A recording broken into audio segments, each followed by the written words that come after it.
Boa noite, sejam bem-vindos. Hoje nós apresentamos o debate O Tédio e o Vazio Psíquico na Clínica Psicanalítica e recebemos as doutoras Adriana Meyer Gradim, Camila Flaborea, Fátima Flórida César.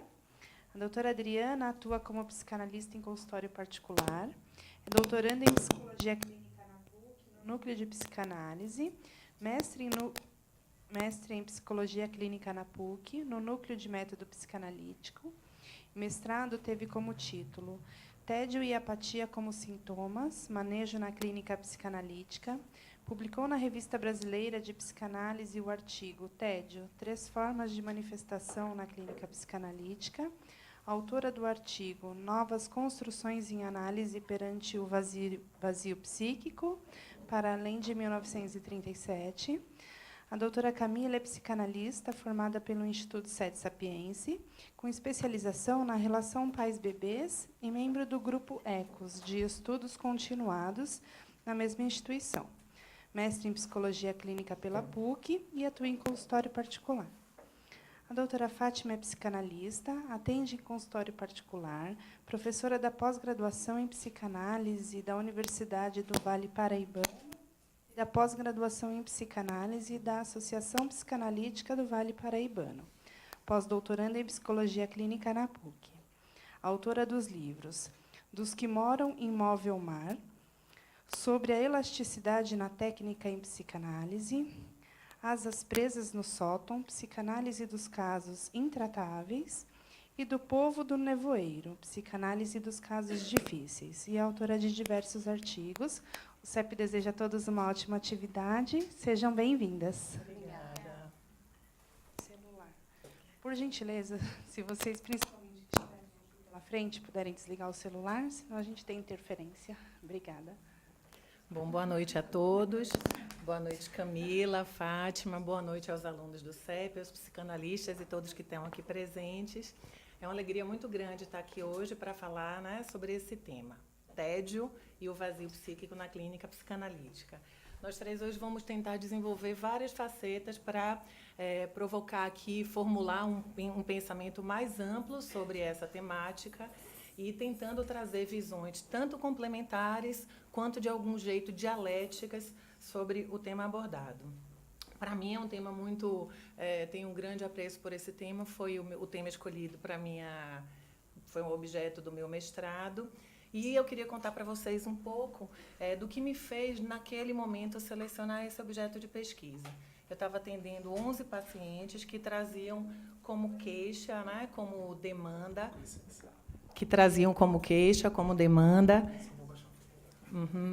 essa questão da falta de desejo, a dificuldade de engajamento na própria vida, a sensação de se sentirem deslocados, a apatia, o tédio.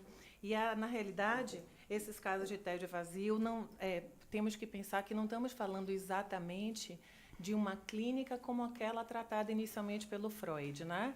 Relativa à histeria e às neuroses obsessivas. Estamos pensando aqui em casos nos quais nos relacionamos a conflitos não neuróticos, não estamos falando de sexualidade reprimida e nem de defesas relacionadas ao recalque. Nesse caso, então, estamos falando de processos de clivagem, processos de cisão psíquica e de pacientes que recorrem a mecanismos de defesa muito precoces para lidar com situações que decorrem do desatendimento, do desajuste de suas necessidades básicas pelo ambiente. Tais casos, né, clínicos vêm acontecendo e vêm aparecendo de uma forma muito significativa e muito quantitativamente relacionados tanto a adultos quanto a idosos e crianças que se sentem e trazem essa queixa de estarem entediadas e desengajadas da própria vida. São analisandos que trazem essa sensação de carregarem um vazio pesado, incômodo, paralisante, e que trazem essa noção de se sentirem desalojados e deslocados na própria vida. Basicamente, o que vem como relato é a ideia do viver sem desejo.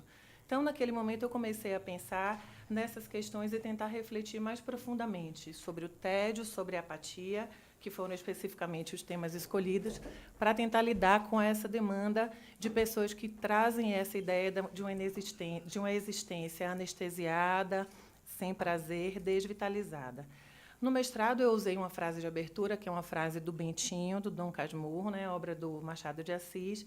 Ele, num determinado momento, faz uma análise retrospectiva da vida e ele fala o seguinte: se só me faltassem os outros, vá.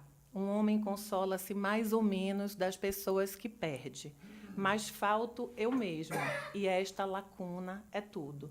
Então, a partir dessa lacuna, né, desse sentimento do faltar-se a si mesmo, e fui procurando entender e empreender essa busca relativa a manejos clínicos, né, em relação a esses casos que a gente vem dominando como casos da clínica do vazio. Então, muitas perguntas vão aparecendo quando fazemos a escuta desses pacientes, né? O que teria levado a essa vida tão entorpecida?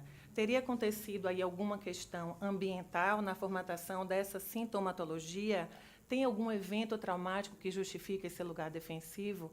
E, além de todas essas perguntas que têm uma relação direta com a escuta dos casos, a tentativa de encontrar, ao ouvi-los, ao escutá-los, qual o manejo que, na relação transferencial, pode vir a trazer algum tipo de revitalização a essa cena. Bom, em relação ao tema de hoje, né, mais voltado para a clínica psicanalítica, então eu vou tentar circunscrever o que vou falar. Se alguém tiver interesse depois, eu posso passar, né, o link para procurarem, né, as ideias que estão mais ali específicas, mas para acessarem a parte histórica e outros detalhes. Mas aqui eu vou abordar basicamente os manejos clínicos. O que acontece? Eu fui começando a perceber que existiam basicamente entre esses pacientes o que eu poderia detectar como modalidades distintas de tédio e apatia. Então, tem uma proposta de divisão dessas modalidades, basicamente em 3 grupos.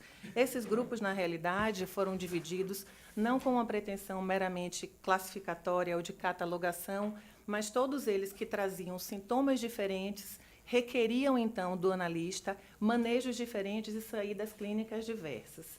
Os nomes que eu fui colocando, né, a nomenclatura usada, decorre do próprio discurso dos analisandos. Eu vou tentar falar para vocês um pouco detidamente de cada um dos casos hoje à noite. O primeiro grupo era de analisandos que trazem uma demanda relacionada ao trauma. O tédio e a apatia aparecia com uma relação a um evento traumático precoce que tinha acontecido num determinado momento da infância, quando o psiquismo deles ainda era incipiente.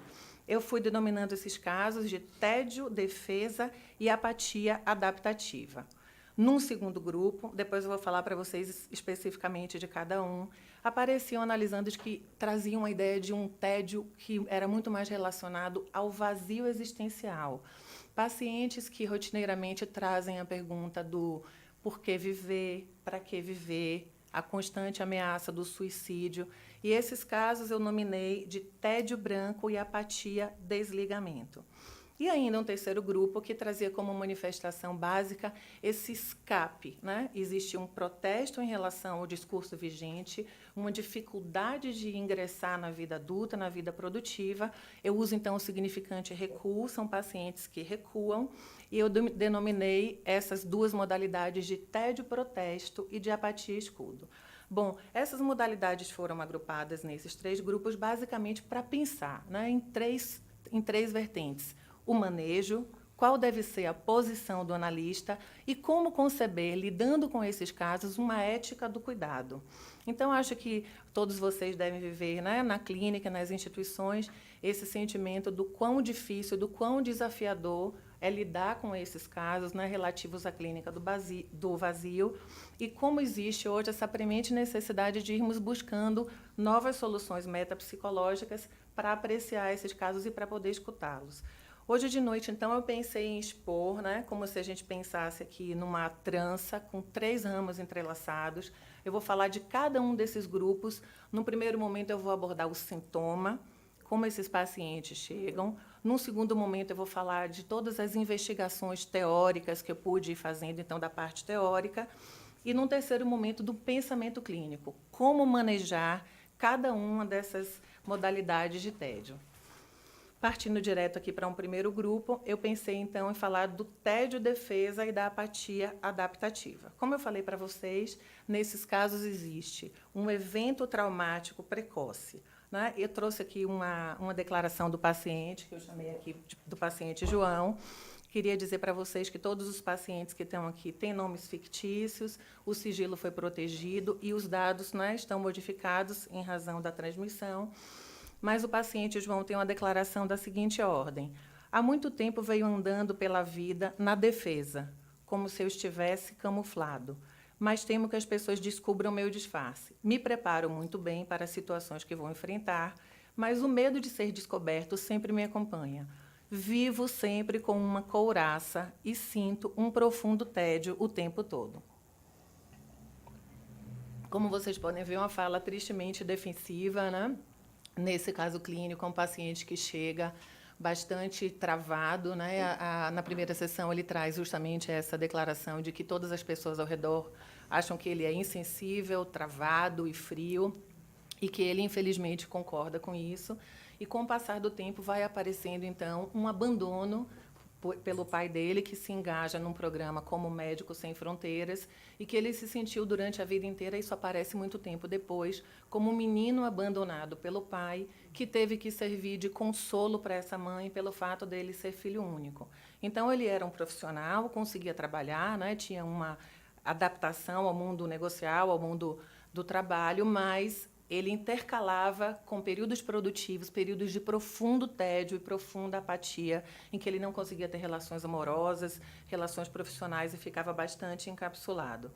Uma outra vinheta que eu uso, né, em relação a essa sintomatologia do tédio-defesa e da apatia adaptativa é relativa ao paciente Antônio. Ele chega dizendo que ele não tem relações com pessoas, as relações são formais, não é necessário ter vínculos, não tem comidas preferidas, não gosta do final de semana, mas a pergunta é como é que eu vou conseguir viver e conseguir acessar promoções e etc., sem me relacionar com ninguém. Então, são pacientes bem adaptados, que trazem essa ideia da camuflagem, né? Um traje apropriado, um discurso apropriado, mas estão constantemente tentando decodificar aquilo que o ambiente espera deles. Em razão dessa vivência do trauma precoce, há uma ideia do ambiente como um ambiente em relação a uma conduta imunológica, porque o ambiente é antecipadamente apreendido como hostil. Nesses casos, o que acontece é que a alteridade incomoda e são sujeitos que têm uma dificuldade muito grande em ter relações espontâneas ou relações com maior intensidade, e muitas vezes a demanda em análise é de aprender a amar e sofrer intensamente, ou amar de uma forma mais apreendida como genuína, né? Então, falei um pouco da descrição de sintomas para vocês entenderem do que se trata, e vou pensar um pouco como a gente pode conceber teoricamente isso, né? A gente sabe lá que o Freud, no texto bem antigo, né, Concepção sobre as Afasias, é de 1891, ele dá algumas primeiras noções de representação psíquica, mas ele faz uma carta ao Fliess, que é a carta 52 do Freud ao Fliess, na qual ele concebe algumas áreas que não são decodificadas pelo psiquismo. O Freud usa ali a expressão fueros. Fueros, na realidade, ele toma essa expressão como um empréstimo. São ordenamentos jurídicos espanhóis que não estão submetidos ao ordenamento jurídico real. Ou seja, seriam áreas que não se comunicam com o psiquismo como um todo. Se nós pudermos pensar aqui, seriam áreas que estão dentro do psiquismo, mas não conectadas, como ilhas que não têm barcos de ligação. Alguns autores colocam como um projétil de chumbo enquistado dentro do psiquismo. Aí estaria o conceito, né, de um evento traumático. O Freud, na realidade, vai abordar lá na frente, em 1920, no Além do Princípio do Prazer, o conceito de trauma dele, como vocês sabem, é o resultante de um transbordamento pulsional. Ali ele está falando de um caráter econômico e o trauma está relacionado àquilo que não se liga, né? Então, o Ferenczi, o Sándor Ferenczi, escreve posteriormente vários textos. Eu queria pedir que vocês concebessem aqui comigo, então, uma árvore teórica. O Freud seria a raiz dessa árvore, dando essas primeiras noções aí sobre representação psíquica, e vamos pensar no caule. O Ferenczi, então, faz alguns textos, sobretudo a partir de 28, e ele traz essa ideia da má acolhida de uma criança, no seio de uma família, como essa má acolhida gera impactos nesse psiquismo ainda incipiente. E ele usa o exemplo de uma vela, uma mão colocada na frente dessa vela no início da vida pode gerar uma sombra por toda essa vida. Psiquicamente, esse indivíduo fica comprometido. Esse texto é um texto de 28, e ele vai trabalhando nos textos subsequentes essa ideia. O Ferenczi traz uma noção de autotomia. O trauma, para ele, é concebido como uma comoção psíquica inesperada. A autotomia é um termo que vem da biologia, que representa, né, cortar partes de si. Se nós formos pensar na lagartixa, que, né, diante de um evento do agressor, solta o rabo como medida defensiva, o Ferenczi usa esse conceito de autotomia para falar da clivagem psíquica.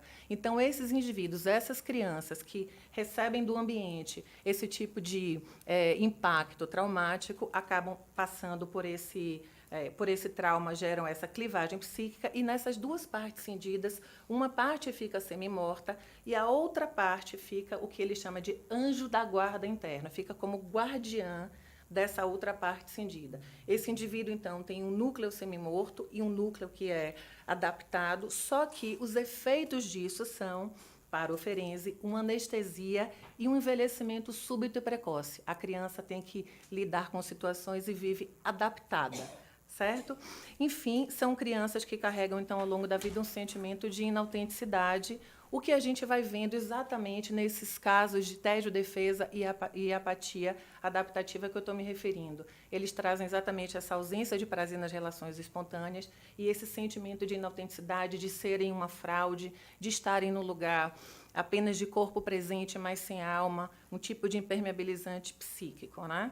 Enfim, a gente pensa nesse caule, então, que o Ferenczi trouxe, trazendo a ideia da questão ambiental, né, e do impacto dos genitores, né, dos entes primordiais, na formação desse psiquismo ainda incipiente. E vamos pensar, então, em dois galhos teóricos que trazem a ideia de consequências defensivas. Quais seriam as saídas defensivas? Então, a gente pensa no Winnicott, trazendo a ideia do falso self. Então, há um falso self que se estrutura defensivamente para proteger esse indivíduo dos impactos que aconteceram. Ele cobre o verdadeiro self e o indivíduo fica especialista nessa decodificação do ambiente, na submissão. E a segunda saída é concebida pelo André Green, que ele chama de narcisismo do Então, são casos de encapsulamento narcísico em que o indivíduo consegue conceber defesas no sentido de ficar murado, ele fica defendido, porém ilhado. Então, esses rastros do traumático vão fazendo com que nós comecemos a pensar, né? Como é que a gente pode conceber um pensamento clínico aqui? A primeira coisa, vimos que esse conflito aqui não é recalcado, há uma clivagem. Existem partes psíquicas que elas não se comunicam. Então, qual é o trabalho do analista? Passando diretamente por pensamento clínico, a posição do analista nesses casos, em primeiro lugar, o analista não pode desmentir, né? O evento traumático vai sendo, aos poucos, trazido em análise e requer um analista que possa empatizar, não desmentir, agir contato, para que essas partes possam ir passando a se integrar e possam ir se comunicando. O Ferenczi usa a ideia do analista como João teimoso, aquele que é capaz de capotar e descapotar e aguentar a incidência dessas partes cindidas e podendo, aos poucos, aquecer e integrar essas partes. Então, vai funcionar como meio maleável, como João teimoso, e fazer com que o paciente possa reviver na cena analítica isso. Se houver tempo depois com as perguntas, eu conto o que aconteceu com o João, né? Ele tem um reencontro com o pai tempos depois. Eu vou passar para o segundo grupo que eu mencionei, que é do tédio branco e da apatia-desligamento. O tédio branco e a apatia-desligamento se relacionam a uma questão muito mais profunda, incisiva, cortante, e está relacionado ao que eu falei, né? Das perguntas sobre o sentido da vida, o porquê viver, o para que viver. Então, esse nome, tédio branco, aparece exatamente do atendimento a um paciente meu, que eu nominei de Fernando. O Fernando se dizia, eu sou habitante de um quadro em branco. Quando eu tenho que pegar os pincéis e fazer alguma coisa da minha vida, eu paraliso, eu não consigo fazer nada. Então, o nome vem daí, e ele, logo no começo, ele fala que doía muito, né? Dói muito viver assim, tão anestesiado. Uma outra vinheta clínica que eu uso para falar dessa sintomatologia do tédio branco e da apatia desligamento é da paciente branca. Ela é uma menina que entra numa sala grande, num curso preparatório cheia de colegas, e ela vai caminhando e ela se sente sem pele, sem corpo, invisível, e ela acha que é muito bom ficar assim e que talvez a coisa que ela mais quisesse seria o manto da invisibilidade do Harry Potter. E daí ela vai dizendo: como é que eu vou conseguir viver sem essa possibilidade, porque para mim é muito difícil me engajar numa conversa com as pessoas. Então, o que eu fui observando? Esses pacientes trazem uma relação paradoxal com o tempo. Tem uma noção embaralhada entre tempo longo e tempo curto. Ou seja, o tempo demora demais para passar e nada acontece. E, ao mesmo tempo, quando eles olham para trás, é como se décadas tivessem corrido e nada tivesse acontecido em relação à vida deles. Eles têm uma dificuldade no estabelecimento dessa ideia de tempo psíquico e elaboração do tempo de ausência. Sempre há uma narrativa sobre uma vontade de desligamento de tudo e todos. São narradas sensações corpóreas de frio, a vontade de ficar embaixo dos cobertores, uma mão apertando o peito.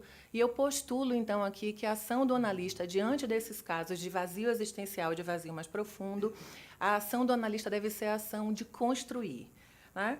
Outro caso clínico que eu trouxe e queria contar para vocês, tem um estudo sobre um número muito grande de crianças na Suécia. É uma doença circunscrita à Suécia, eles já encontraram mais de 500 crianças. E eu usei o caso clínico da Sophie. Sophie é uma menina de 9 anos, sem nenhum problema clínico, cabelos brilhantes, mas que ela está deitada numa cama há 20 meses, sem possibilidade de comer, sem possibilidade de andar.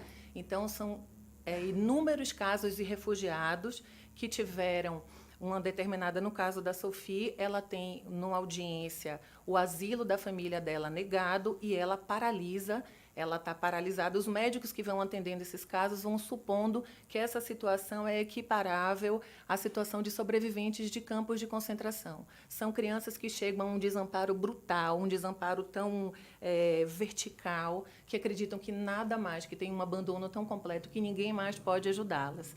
Então, nesses casos do tédio branco e da apatia, desligamento, igualmente isso acontece, né?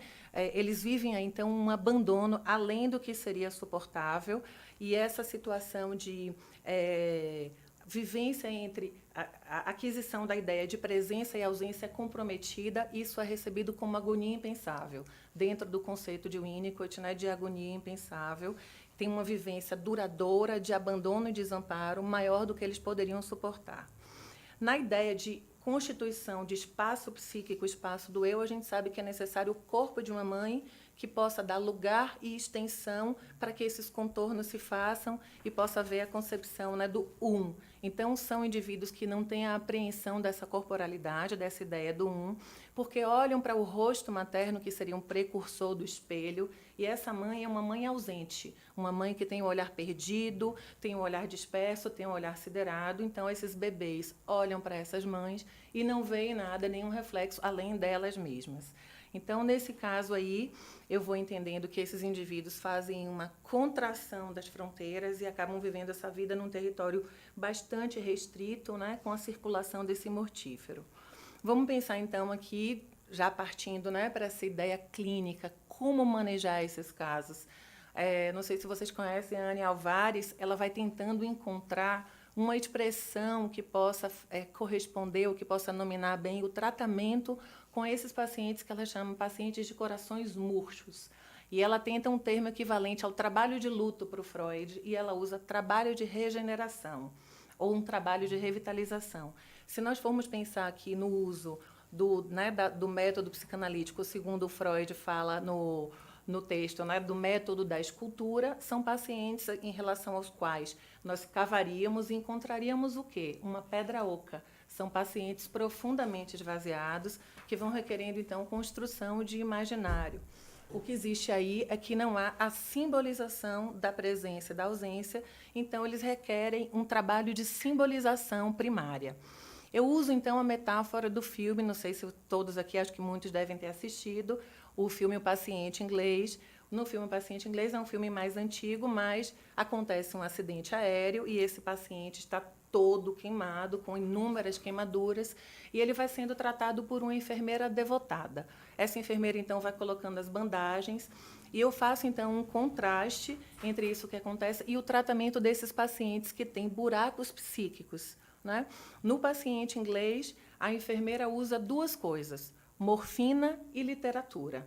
Então, a morfina, a morfina aqui equivale ao cuidado que nós temos que ter, nós como analistas, ao lidarmos com esses pacientes, o vagar, o ritmo possível para eles. E a literatura, eu equiparo à ideia de construção de imaginário, né? A via das artes, dos interesses, alguma coisa que possa convocar o olhar desses pacientes tão desvitalizados, às vezes, com isso representado no próprio corpo, né? Abúlicos, magros e bastante desvitalizados. Então, a análise, nesse caso, deve aparecer como um espaço potencial, que a gente possa ir fazendo construções para que os trabalhos de luto, né, sobre essa questão da ausência sejam elaborados e possa surgir aí alguma coisa de Eros nesse lugar em que circula bastante Thanatos, né? Em algumas situações, então, o paciente vai viver movimentos regressivos e o analista tem que poder acolher isso. Nesses casos, o André Green trata como narcisismo do zero. São pacientes que entram no circuito não apenas de se desligar dos objetos, mas também de fazer um ataque ao próprio ego, e, em relação a isso, tende a haver uma atuação do analista muito no sentido da construção. E eu queria trazer aqui só um pedaço sobre o Freud. O Freud fala lá no começo sobre neutralidade, apesar desse verbete não estar expresso, existe uma ideia lá no texto de 12 que o analista deveria ser supostamente opaco aos seus pacientes. Mas o Freud mesmo, em 1937, em Construções e Análise, traz a ideia de que a meta da psicanálise, então, é o retorno, favorecer o retorno dessas conexões emocionais perdidas. O que eu vou propondo nesses casos, ou que eu trago lá como estudo no mestrado, é que, assim, hoje em dia, já afastada essa ideia, né, de que a meta da psicanálise é a eliminação de uma ideia patogênica, que, nesses casos, há de haver o quê? Aquecimento, construção. Então, não se trata de transbordar na cena analítica e nem impor um método sugestivo, mas tem que haver oferta, tem que haver troca. Tem um conceito do Christopher Bollas, ele trabalha com generatividade psíquica, são as trocas entre paciente e analista que vão fazendo com que esses casos possam ir se movimentando e que esse paciente possa passar a sustentar certas tensões entre vazio e cheio, prazer e desprazer, né, possa sustentar e fazer novas operações de ligação para contornar essa situação de desligamento. Bom, eu vou passar, então, para o terceiro grupo, já tentando, né, tratar de outros casos que se relacionam ao que eu nomeei de tédio, protesto e apatia escudo. Como eu falei para vocês, aqui a gente está pensando no recuo. Então, assim, são pacientes que escolhem viver uma vida entorpecida, têm uma resistência de ingressar no mundo do trabalho, têm uma resistência em entrar na vida adulta, criticam o discurso vigente e, normalmente, ficam imersos em um torpor circular. São jovens ou jovens adultos que chegam, têm anos estudando para concurso, envolvidos em planos e projetos que têm sempre essa questão da duração, festas de longa duração, games, seriados. Eu ponho, né, um caso em que a pessoa chega e fala assim, olha, eu só me dei conta no final de semana que eu tinha ficado de pijama o final de semana inteiro. Tem alguma coisa de errada comigo, né? Então, são planos e projetos que reforçam essa sensação de vazio e, ao mesmo tempo, eles sustentam um discurso de que coisas grandiosas acontecerão na vida deles, mas eles desdenham o esforço, o caminho que tem que ser trilhado para que se encontre isso. Eu trago como uma exteriorização disso um sonho, né? Um sonho do paciente que eu denominei de Peter, né? E ele diz que ele vê numa avenida muito grande um cortejo, um espetáculo, ele está muito atrás numa multidão enorme, mas ele tem certeza, convicção de que o diretor do espetáculo vai levantar uma corda azul e vai pegá-lo, e ele com certeza será o destaque daquele cortejo. Então ele acorda suado, desesperado, dizendo, eu tenho vivido sempre assim, né? Estou sempre esperando e eu estou sempre fora da cena. Eu trouxe esse sonho para a gente pensar mais ou menos o que acontece. São pacientes que procrastinam, talvez vocês tenham lido, né, há muito tempo atrás, sobre a síndrome de Peter Pan, né, tem uma dificuldade. Alguns deles trazem essa marca no próprio corpo, né, indumentárias, roupas infantis, roupas de heróis, tatuagens do I don't care, não me importo muito, enfim. E os inimigos são decorrentes da pressão interna. Quando é que eles vêm para análise, né, já que está tudo tão, né, bem, né, engendrado e bem acomodado? Eles chegam na análise em épocas de colapso, quando tem uma grande ruptura amorosa, perda de vestibular, perda de uma promoção, uma avaliação no trabalho que, né, traz aí esse choque com a realidade. Então, nesse momento, a gente tem, como analistas, uma abertura temporal para trabalhar nessa questão. O que acontece aqui? Diferente do que a gente viu lá no tédio branco e na apatia desligamento, não tem uma mãe abandonadora, fria, ausente. O que acontece é que tem uma mãe solícita demais, tem uma mãe que se antecipa. Essa mãe é tão eficaz no sentido de atender às próprias questões narcísicas dela, que ela não permite que esse jovem, que esse bebê, que essa criança possa elaborar o tempo de ausência imaginariamente. Então, é uma mãe que não é suficientemente boa, ela é excessivamente boa, entre aspas, e, com isso, esses bebês ou essas crianças recuam tentando se proteger do excesso. Então, o Winnicott usa, né, faz o estudo dos casos de reação à intrusão. São pessoas que voltam em reação à intrusão e perdem esse interesse para o mundo. Eu trouxe eu trabalhei uma ideia do Moldavsky, que é sobre a clínica do desvalimento. Ele fala do desvalimento em relação a pacientes que usam apenas assim precárias estimulações sensoriais e motoras para atingir uma vivência de calma, como se eles estivessem usando, eles chamam os pacifiers, né, as chupetas, para apenas entender ali que há uma existência individual. E eu equiparo, então, esses filmes, os seriados, essa vivência entorpecida, anestesiada, a esse caso diante das patologias do desvalimento. Eles ficam com os impulsos eróticos em relação ao mundo comprometidos e vivem nesse constante recuo. No fundo, há defesas ativas, né, do protesto, do escudo. Acho que a gente pode pensar também nos fones, né, nesse isolamento relativo aos fones. Só que embaixo dessas defesas ativas tem uma grande questão, né, da defesa passivada em razão dessa intrusão contra a qual eles tiveram que lutar. Eu já vou finalizando. Todos esses casos, então, trazem uma ideia de passivação e trazem uma ideia de neutralização de relações objetais. São indivíduos que têm comprometidas essas formas de vinculação potente, amorosas, profissionais, com aqueles que fazem parte da vida deles. Então, vamos pensar, o que a gente viu aqui? Se a gente tem um ambiente familiar que traumatiza, vamos supor um bebê que vive no estado de defesa, né? Se a gente for pensar numa mãe ausente, numa mãe fria, vamos pensar na circulação do mortífero na vida dessa criança. E se pensamos, como a gente viu aqui nos casos do tédio-protesto, da apatia escudo, numa mãe invasiva, vai haver uma reação à intrusão. O que acontece é que, a depender das causas ambientais, esses indivíduos recorrem, então, a medidas defensivas muito precocemente e recorrem a estados de passivação que geram esse empobrecimento do ego. Esses reclames precoces não são atendidos, seja em razão do trauma em sentido estrito, seja em razão do abandono prolongado no tempo, essa vivência, né, não em relação a um evento mais penosa, longa e duradoura, seja em razão do que eu falei da presença invasiva do ente materno. Então, eu estou considerando que, nesses casos, o tédio e a apatia são sintomas, são formações sintomáticas que vão interrompendo os processos de saúde, os processos do sonhar, os processos do brincar, os trabalhos de luto, a possibilidade de unir, né, a palavra ao afeto, de ter um senso de si, limitam a capacidade de estarem vivos, né? O conceito do Ogden de psicopatologia é esse, né? A autolimitação inconsciente da capacidade de estarem vivos. Eu considero, então, que são exteriorizações de adoecimentos psíquicos por passivação. Esse é um conceito do Luiz Cláudio Figueiredo e do Nelson Coelho Júnior, que se relaciona a casos em que a vivência é tão avassaladora, catastrófica e mortífera, que o indivíduo deixa partes do seu psiquismo, ele se deixa morrer, né? Então, são mecanismos de defesa apassivadores. Então, nesses casos, a gente tem na clínica o vazio como uma forma de comunicação. É isso que eles trazem, né? O silêncio e o vazio como forma de comunicação. Então, esse encontro analítico vai ter que ser um encontro frutífero para que possamos conceber, então, um espaço potencial, uma área intermediária de criação.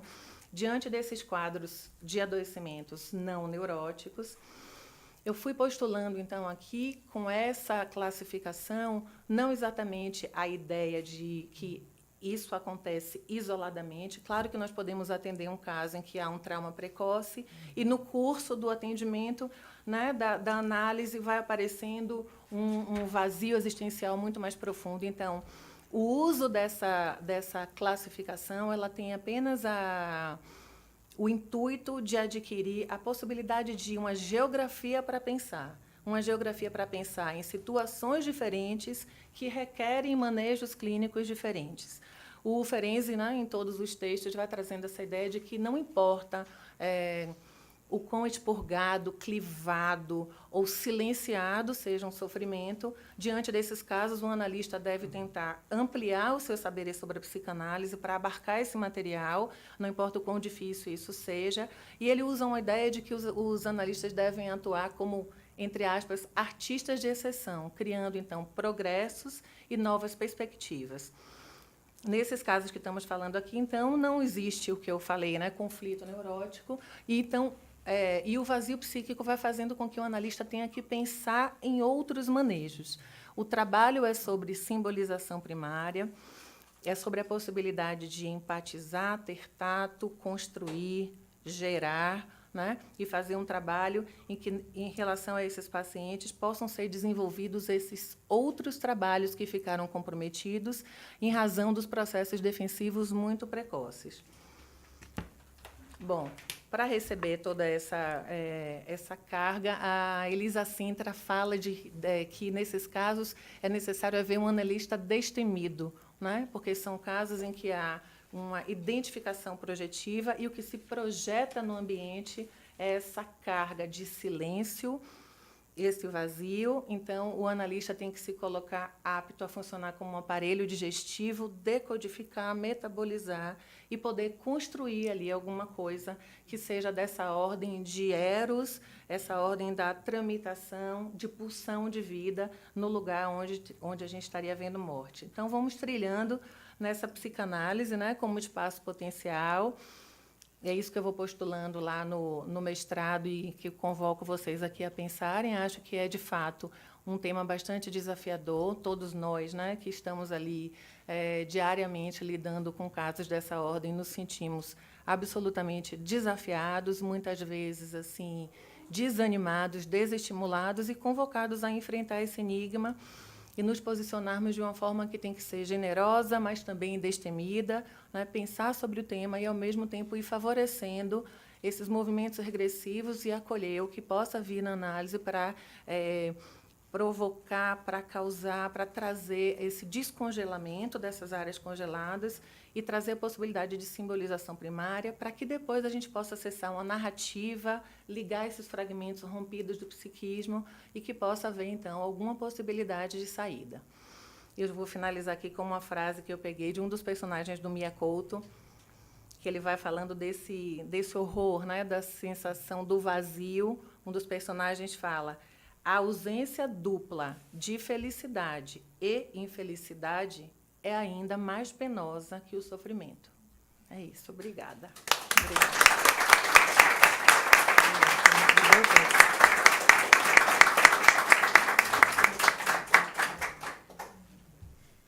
Passa água. Água.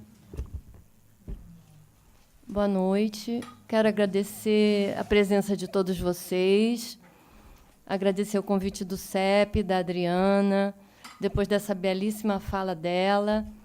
E agora eu vou apresentar para vocês, na verdade, eu vou ler. Mas eu vou tentar ler de um modo suficientemente animado para não deixar vocês entediados. né? Que a gente já está falando bastante de TED aqui.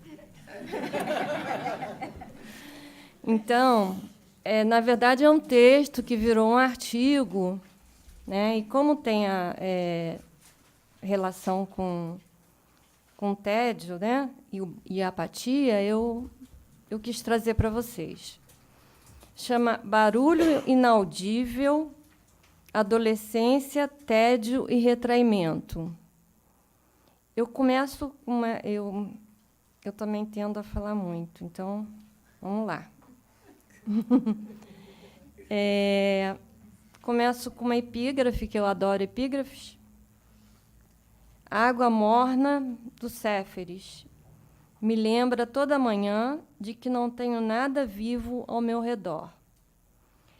É um relato de um caso de um adolescente que a gente vai, né? É uma clínica, né? Quem atende adolescente sabe disso, que vem trazendo muito essa questão do tédio e do vazio, né? E é um relato de um adolescente, mas eu entremeio com questões teóricas, né? Na verdade, ele não vem com a queixa de tédio nem de vazio, ele traz o vazio para mim, né? Quem vem com essa questão, né, quem resolve levá-lo são os pais. Atendo o telefone, eu acho que está baixo, não está, não? Tá bom? Atendo o telefone, peraí. E uma voz feminina, pouco animada, soando quase fria e distante, solicita uma entrevista para conversarmos sobre seu filho de 15 anos, que, segundo ela, precisava de ajuda psicológica. Cheguei a pensar, na ocasião desse primeiro contato, que era a mulher quem buscava ajuda, parecendo trazer um sofrimento silencioso. Marcamos a entrevista... então, só um adendo. Na verdade, é um caso ficcionado. É um caso, mas está mantido o sigilo na medida em que eu escrevi com uma certa ficcionalização. Marcamos a entrevista e eu recebi os pais que me pareceram angustiados e dominados pela ânsia de decifrar o filho, que aqui chamo Alain, e sua estranha adolescência. Descreveram seu isolamento, o tédio, a apatia, a não comunicação, o afastamento e a reclusão no quarto, sempre monossilábico e sem amigos, dedicando-se quase exclusivamente aos jogos no computador. A culpa será desse computador? Eles me perguntaram. Afinal, essa geração é viciada em joguinhos. Para os pais, algo de muito errado estava acontecendo com Alain, e por isso resolveram pedir ajuda. Em seu desesperado gesto de tentar trazer o filho ao contato consigo e à vida, a mãe convidava amigos, em vão, pois ele não conversava com ninguém e continuava no quarto. Pergunto-me, do que será que o quarto catedral, o quarto santuário, o protege? Será que o jovem Alain se esconde ou estará perdido? Impaciente, o pai não se conformava com esse desperdiçar da vida. Afinal, a adolescência é a melhor fase, a mais feliz. Ele tentava falar com o filho sobre carros, mas sem sucesso. Como pode um menino não gostar de carros? O casal também estranhava a apatia de Alain frente a times e jogos de futebol. Além de não fazer amigos na escola, não se inscrevia em atividades extracurriculares. Embora obediente, cordato, um menino bonzinho, que deixava de lado seus joguinhos para atender pedido dos pais, Alain seguia apático e entediado. Sofridos e perdidos como se mostraram, estariam esses pais preparados para acolher os anos de desesperada indiferença que o adolescente parecia atravessar? Na verdade, a expressão desesperada adolescência, o ato fala. Desesperada indiferença, né? É da Anne Alvares, que a Adriana já citou e que foi uma autora que eu encontrei no pós-doutorado e que eu gosto muito, né? E eu recomendo quem não conhece que seja apresentado a ela. Então, essa expressão desesperada indiferença, né? Tem uma indiferença e tem um desespero. Pareceu-me, nesses primeiros encontros, que o casal estava no limite, trocando os pés pelas mãos. Quer dizer, eles faziam, né, eles estavam desesperados, então ela levava crianças, adolescentes, para ficar com o menino, o pai querendo falar de futebol, falando de carro, né, porque que não gosta de carro, muito distante, né, do idioma do Alain, que eles nem sabiam qual era o idioma do Alain. Lembrei-me, então, das palavras de Winnicott. O adolescente é um isolado, o Winnicott fala isso. Mas quais seriam as dimensões do isolamento de Alain? Também me veio à mente o filme As Virgens Suicidas, de Sofia Coppola. Não sei se vocês assistiram. Tem que assistir com espírito destemido, como diz a Adriana, né? Que conta a história trágica... Ih, vou dar spoiler aqui. Mas não tem jeito, gente. Do suicídio coletivo. Os pacientes sempre dão spoiler para a gente, né? Não tem jeito. A gente tem que falar, não, tudo bem. Do suicídio coletivo de 5 irmãs adolescentes num subúrbio dos Estados Unidos nos anos 70. Logo no início, isso foi a coisa que mais me marcou no filme.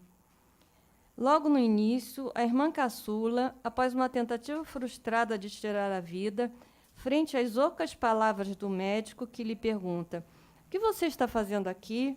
Você nem tem idade para saber o quanto a vida pode se tornar ruim?", responde provocativa: "Obviamente, doutor, que você nunca foi uma menina de 13 anos."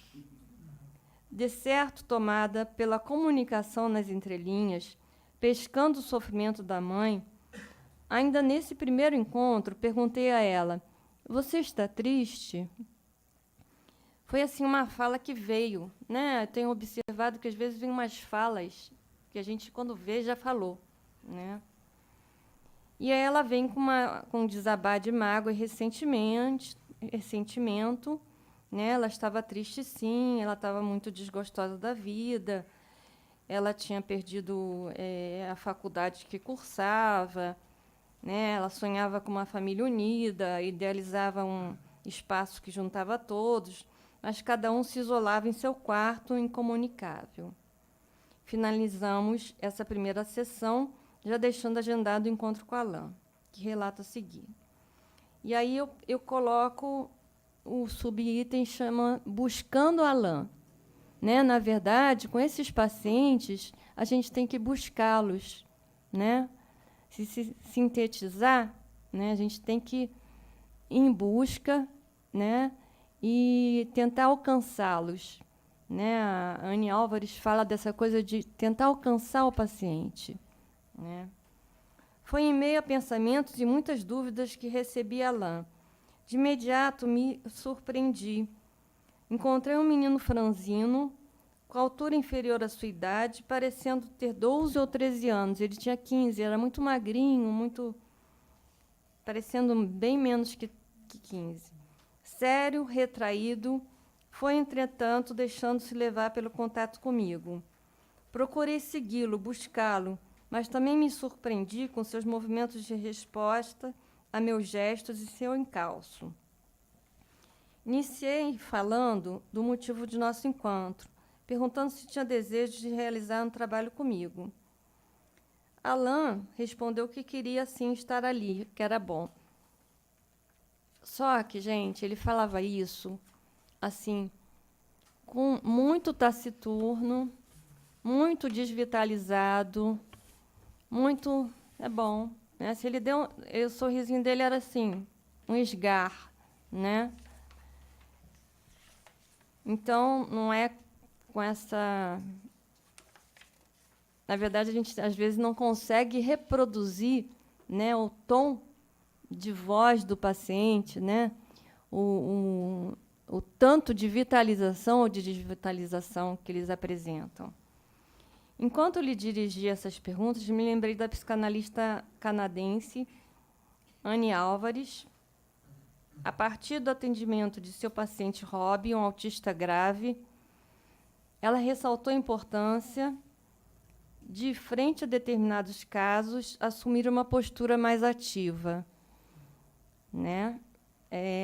Isso que eu acho mais importante, na verdade, em tudo que eu estou falando e que eu tenho pensado muito. Eu pensei no pós-doc, agora continuo pensando nisso, né? Dessa coisa da postura ativa. Álvares discorre sobre o que denomina 3 níveis de trabalho analítico que poderiam estar interligados. O primeiro seria explicativo, Freud e Klein. O segundo, descritivo, correspondência à continência de Bion. Porém, além do insight e de outros níveis mais primários, haveria necessidade de um terceiro nível mais primitivo, tanto de psicopatologia quanto de técnica. Ressalta que é fundamental encontrar o nível de intervenção adequado ao nível de patologia e desenvolvimento do ego e do objeto do paciente. Para tanto, é preciso se levar em conta a capacidade de introjeção deste. Então, só retomando, ela coloca 3 níveis de intervenção, né? Primeiro do Freud e da Klein, segundo do Bion, de continência, e o terceiro, que ela vai falar que seria um nível mais primitivo e que teria que ser mais ativo.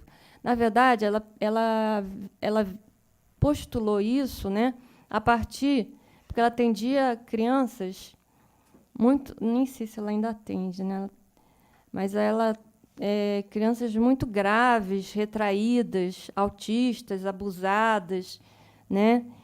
E aí ela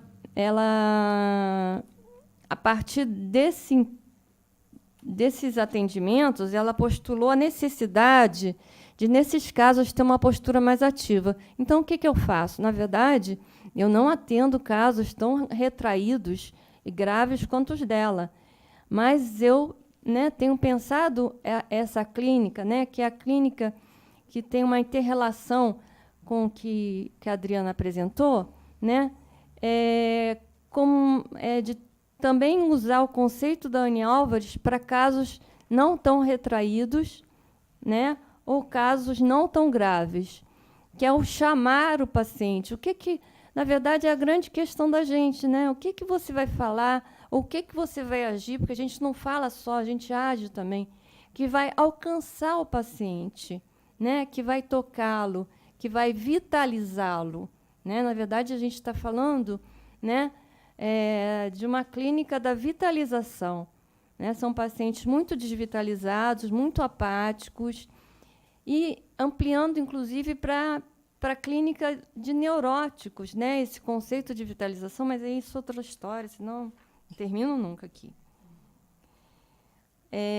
E aí, nesse terceiro nível, a grande contribuição de Álvares corresponde a uma intervenção intensificada, sendo denominada, isso eu adoro, gente, reivindicação ou reclamação, correspondendo ao sentimento contratransferencial de urgência.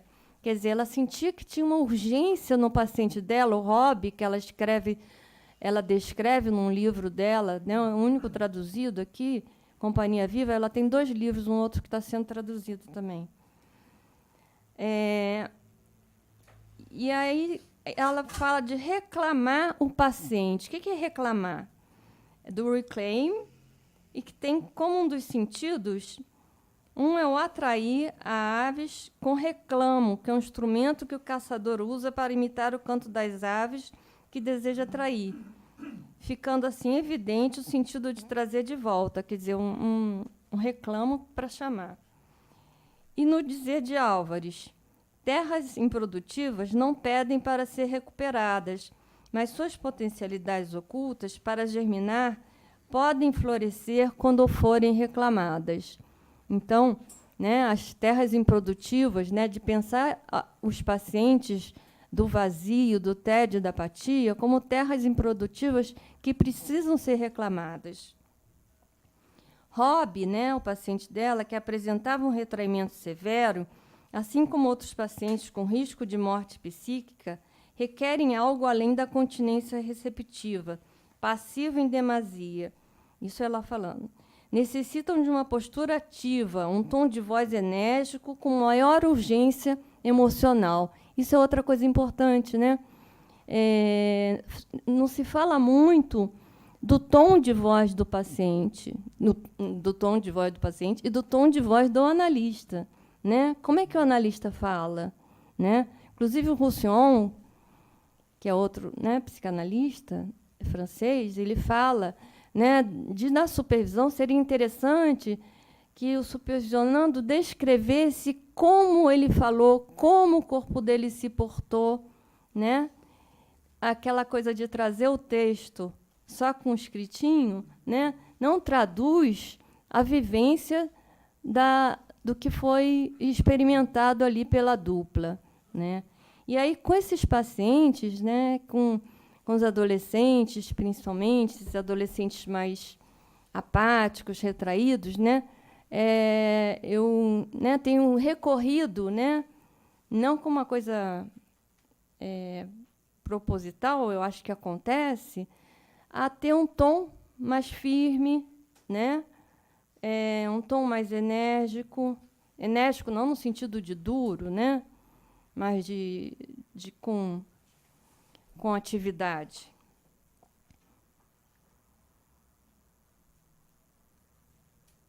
Uma técnica intensificada, né, falando o que ela está falando, que a autora sublinha que não seria necessária com um paciente com ego suficiente e com interesse pela vida, de modo a lutar contra a tendência a se retrair.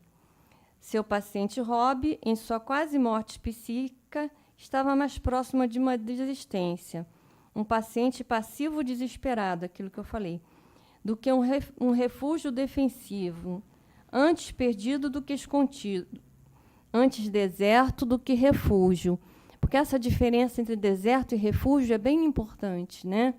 Que o refúgio, você tem um lugar onde se proteger. O deserto, né, você tá no meio do nada, né? Esses pacientes estão no meio do nada. Nas palavras da psicanalista, o refúgio, ao menos, oferece um lugar para ir. O deserto não oferece nada. Embora tenha concluído, agora eu falando, né, que o adoecimento, então, né, pensando no refúgio, lembrei dos pacientes, de uma das classificações da Adriana, né, do paciente que se cobre, que sente frio, né, e o deserto do paciente que nada consola, né, nada acalma, nada traz para a vida. Embora tenha concluído que o adoecimento de Alain não se situava num nível de gravidade semelhante ao de Rob, seu afastamento me conduziu a uma posição mais ativa, como acontece com outros de meus pacientes retraídos. Transporto para esses casos o conceito de reivindicação de Álvares. Restava-me saber se meu paciente se escondia, se refugiava, ou se o nada e a ausência dominavam a cena.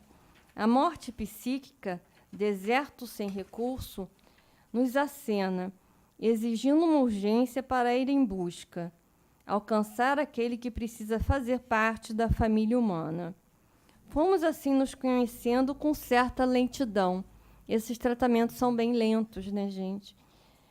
Mas, ao mesmo tempo, paradoxalmente, tem uma urgência por parte do paciente, né? E essa coisa de ser destemido para acolher o vazio. Alan sempre tão sério, enquanto eu me oferecia com uma postura vitalizada. E, como disse, vez ou outra, ele me surpreendia respondendo aos meus chamados, às minhas perguntas, não deixando que o silêncio dominasse o encontro. Minha intenção era, claramente, evitar a repetição dos aspectos mortíferos do cenário familiar. Então, o que eu quero falar aqui, né? Que tem um silêncio, né? Até antecipando uma parte que eu iria ler, mas eu não vou ler. Vou poupá-las, porque é muita coisa, né? Tem um silêncio, né? Que tem um texto do Winnicott belíssimo, que é a comunicação e não comunicação, estudando os opostos, alguma coisa do gênero, que ele fala da não comunicação simples, né, que aí entra, né, o silêncio como um silêncio de repouso, e a não comunicação reativa, que seria do retraimento severo da reclusão patológica. E aí entrariam esses silêncios que a gente precisa ir em busca, né? Quando a gente começa a psicanálise ou faz curso de psicologia, né? O silêncio é muito engrandecido, muito, né? Nossa, já ouvi casos que eu fico com dificuldade de entender, né? De casos que a pessoa não falou nada e o analista também não falou nada, e depois encontra e fala: você me ajudou muito. Eu tenho, sinceramente, eu tenho muita dificuldade de entender isso. Né? Assim, eu acho que até é possível, tudo é possível, né? Mas não é o meu idioma, né? E então esses pacientes, né? O silêncio demais, como o Green fala no texto da Mãe Morta, né? Pode reproduzir, atualizar, né, a vivência de morte da cena familiar, né, da cena primária, não, da cena primitiva. Só vou falar do Green. Green, em seu texto A Mãe Morta, discorre acerca do desinvestimento materno em relação ao filho, quando a mãe deprime por algum motivo, e sua tristeza e desinteresse pela criança se apresentam em primeiro plano. O que constitui o complexo da mãe morta é o que o psicanalista denomina depressão de transferência, que se traduz como repetição de uma depressão infantil não motivada necessariamente por uma perda real do objeto.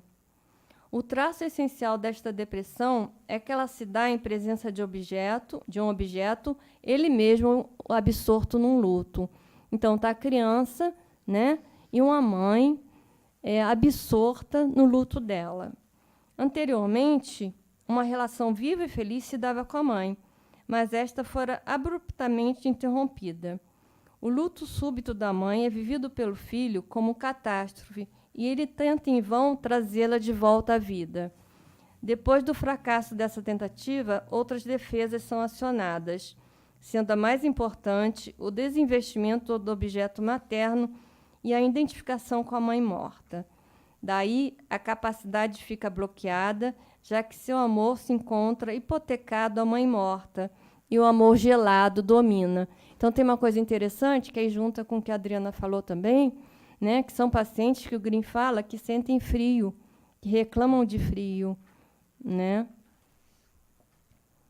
E, inclusive, ter uma mantinha é bem legal no consultório, né? Uma manta nunca é uma manta, gente. Às vezes não sei, agora estou em dúvida. O quê? Amamanta? Amamenta? Amamenta, mamanta, amamenta. É verdade. Ah, é? Amamanta? Ah, que legal! Que legal! Muito legal. E olha, gente, eu vou contar um segredo. Eu tenho uma mantinha para mim também, né? Porque eu também sou friorenta, então eu tenho uma mantinha para mim. No caso de Alain, penso que podemos estar na hora, né? Então, eu vou terminar. Só relacionando o caso de Alain, né? Esse cenário desvitalizado da família. E só vou terminar que o fim é tão bonitinho.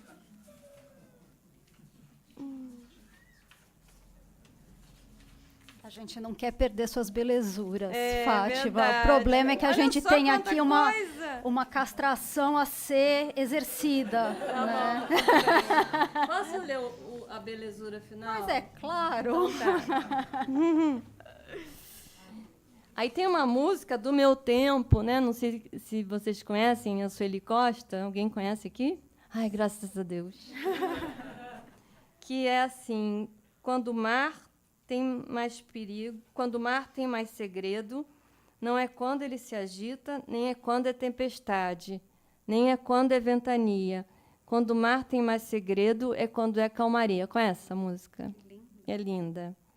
Qual sentido teria a recusa a agir de Alain, o menino imóvel, Seria uma estranha paixão pela imobilidade? E aí eu cito Pontalis, que eu adoro também, que tem um texto chamado Homem Imóvel, que ele fala: que bem tão precioso e frágil é esse, que o menor movimento lhe é fragmentação, desgaste nocivo, chegada do frio, olha o frio aparecendo de novo. Que ar tépido é esse, que ele respira seu sopro próprio? Podemos pressenti-lo, é a infância, a enorme casa da infância. Que encontra ele nessa casa, naquele tempo? Já o sono, a imobilidade. Nada se mexia, era a eternidade. Exceto os gritos, uivos de escuro segredo.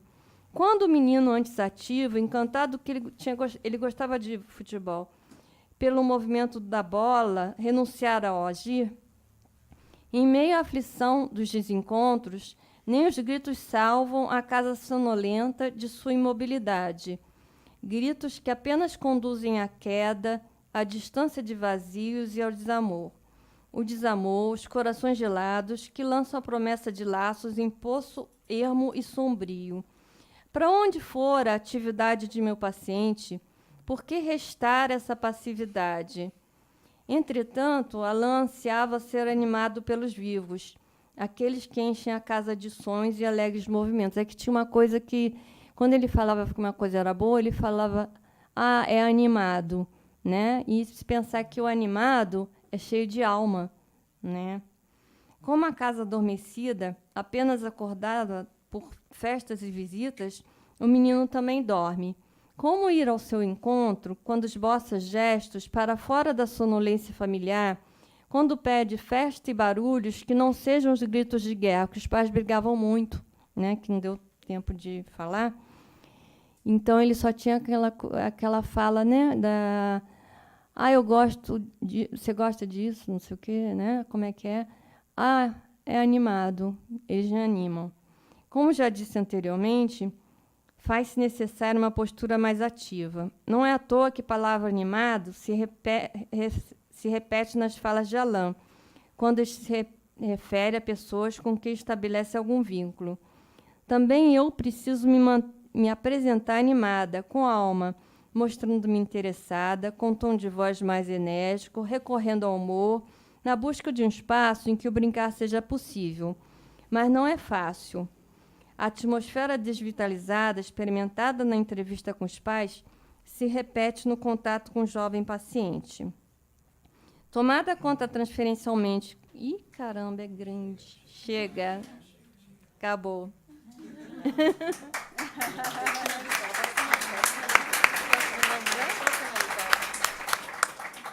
Não, deixa eu terminar, por favor. Dá uma finalizadinha. Dá uma finalizada assim, falada, não? Eu acho que eu vou falar aqui. Lembro-me aqui do texto de Winnicott, dos objetivos do tratamento analítico. Logo em seu início, o psicanalista inglês fala de, ao praticar psicanálise, ter o propósito de se manter vivo, se manter bem e se manter desperto. Não é à toa que, nessas linhas finais, me recordo de tais essenciais objetivos. Manter-me viva, bem e desperta é tarefa requerida em qualquer análise, mas aqui ressalto a importância, junto a Alain, de um ambiente vitalizado. Uma atenção reservada, que equivale ao manter-me desperta, também se faz imprescindível. Ocorre em uma imagem, essa coisa do recorrer à imagem é muito importante, gente, de um obstetra verificando os batimentos cardíacos do bebê no ventre materno. Tateia o ventre, surge no meio do silêncio, primeiramente baixo, depois a escuta dos batimentos vigorosos. Estar junto a Alain me remete a esta imagem. Não há barulho de ondas em revolta ou agitações incontidas, como nos adoecimentos por ativação, mas um barulho que vem lento, de longe, quase secreto, inaudível e oculto pela tendência à passividade. O coração a ser alcançado em meio à distância e aos muros de proteção.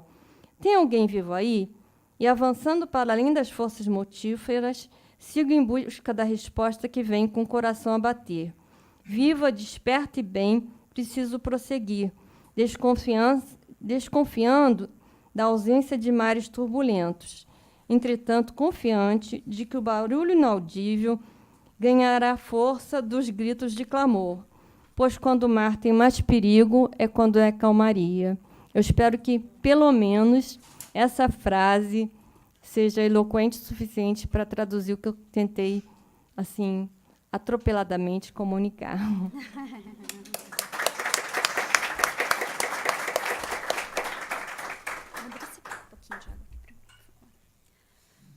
Boa noite. Vamos lá, fiquei encarregada de ser a última aqui a falar. Primeiramente, então, agradecendo o convite do CEP e da Adriana. Parabéns a essas duas queridas pelas falas. Bom, essas falas delas foram aulas, acho que preciosíssimas, né? São duas colegas queridas. Eu já sabia que ia ser assim, porque elas têm uma combinação de dedicação, conhecimento, sensibilidade que é grande. E aí acho que vocês já imaginam, então, a saia justa em que eu fiquei. Porque a pessoa tem que falar depois delas duas. Aí eu tive uma ideia. Eu pensei, vou virar esse caleidoscópio, e resolvi virar esse caleidoscópio 180 graus. Vamos pensar no avesso dessa conversa. Vamos virar a moeda do outro lado. E eu quero ainda deixar um tempo para ouvir vocês, então eu vou tentar ser o mais breve possível. Vamos lá, vamos ver o que a gente consegue fazer aqui nessa conversa. Há algo de particular nesse momento em que vivemos. Nunca suportou-se menos a espera e nunca nos sentimos tão vazios. Buscamos preencher nossas vidas com bens de consumo, postagens e mensagens rápidas, e nunca ficamos tão facilmente entediados. Grandes pensadores têm se debruçado sobre o tema, dedicando-se a tentar compreender esse momento que tem sido chamado de pós-modernidade. De maneira muito sintética e apenas para introduzir a questão, podemos dizer que esses pensamentos têm encontrado uma trilha que liga a busca frenética de preenchimento à inconsistência das relações e dos propósitos. No campo psicanalítico, já se tornou comum escutarmos o termo clínica do vazio, sobretudo associada à contemporaneidade. A partir disso, suas abordagens e manejos têm sido alvo de debates como esse, na tentativa de nos equiparmos um pouco mais nesse contexto que, ora, põe novas roupas em antigas questões, ora, inaugura um campo inédito próprio de nosso tempo. Fenomenologicamente falando, o vazio pode ser encontrado dentro de vários quadros que, a grosso modo, se unem através de uma queixa ou de sintomas que perpassam desde os quadros neuróticos com seus recalques e inibições até adoecimentos não neuróticos, aqui incluídos os pacientes limite, as psicoses brancas, para usar o termo do Green, os adoecimentos psicossomáticos, as adições, etc. O quadro é amplo e é importante, a gente já entendeu, né? No entanto, sugiro irmos para além desse primeiro significado do vazio psíquico. Há um outro caminho que me parece tão fundamental quanto esse. Proponho olharmos o avesso do tecido, o reverso da moeda. Lá vamos encontrar uma outra ideia de vazio. Eu gostaria de nos aproximar dela através das palavras de Manuel de Barros. Sandro, vamos lá para o primeiro slide, então, por favor. Diz que vai acontecer uma mágica aqui.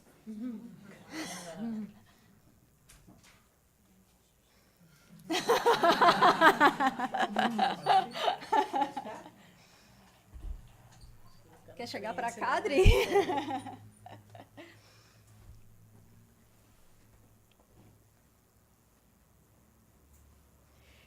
Tem uma poesia que eu separei para vocês, do Manuel de Barros, que está no livro Retrato do Artista enquanto Coisa.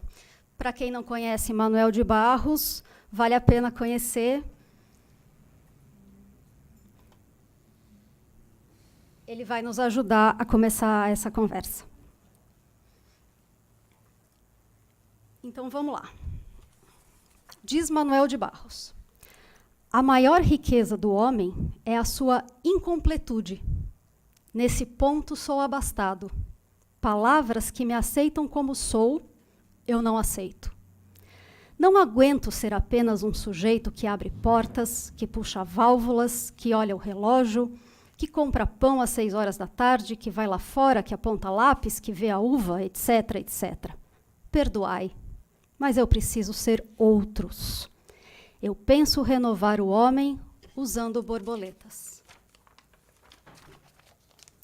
Vamos deixar essas palavras do Manuel de Barros aí, por mais um tempinho, porque, de repente, a gente dá uma olhada e se inspira um pouco mais, mas eu vou seguir adiante no raciocínio, tá bom? O poeta nos diz, em seu primeiro verso, que a maior riqueza do homem é a sua incompletude. Na incompletude há necessariamente um vazio. De que vazio se trata aqui? Como alguém entende o vazio como a maior riqueza de um homem? Se seguirmos adiante em suas palavras, nos versos seguintes, Manuel diz que não aguenta viver restrito ao cotidiano. Naquela parte que ele fala, compra pão, aponta lápis, vê a uva, etc. Será muita ousadia dizer que o cotidiano o leva ao tédio? Pedindo licença ao poeta pela minha interpretação de suas palavras e avançando no raciocínio, o próximo passo é inevitável. De que tédio ele fala? A mim, parece que o tédio temido por Manuel de Barros vem da própria completude, ou de uma ilusão de completude que o cotidiano, o prosaico, possa trazer. Ele quer mais. Ele quer o desconhecido, o que há para ser desbravado, o vácuo que abra espaço para a potência, uma tela em branco que convida a pintura, a pausa na música, o silêncio poético. Pois bem, gostaria de me debruçar sobre essa face do vazio que é estruturante, saudável, propiciadora de espera, luto e geradora de metáfora e desejo. Será também necessário pensar sobre o que impede que esse vazio seja instalado. A resposta é simples: a angústia. Lidar com ela nunca é, e mecanismos defensivos não faltam. Trataremos de buscar aqui explicitar um paradoxo. A face saudável do vazio necessariamente anda de mãos dadas com a capacidade de tolerar uma boa dose de angústia. Falamos aqui de incertezas, limites, alteridade e ação do tempo. Vejamos um pouco como a teoria e a clínica podem nos ajudar a avançar nessa discussão. Sandro, acho que agora Manuel de Barros pode descansar. Aí mesmo. Clico aonde?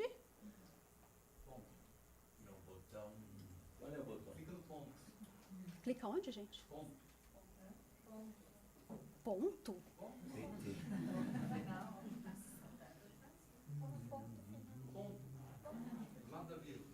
Ah, ponto.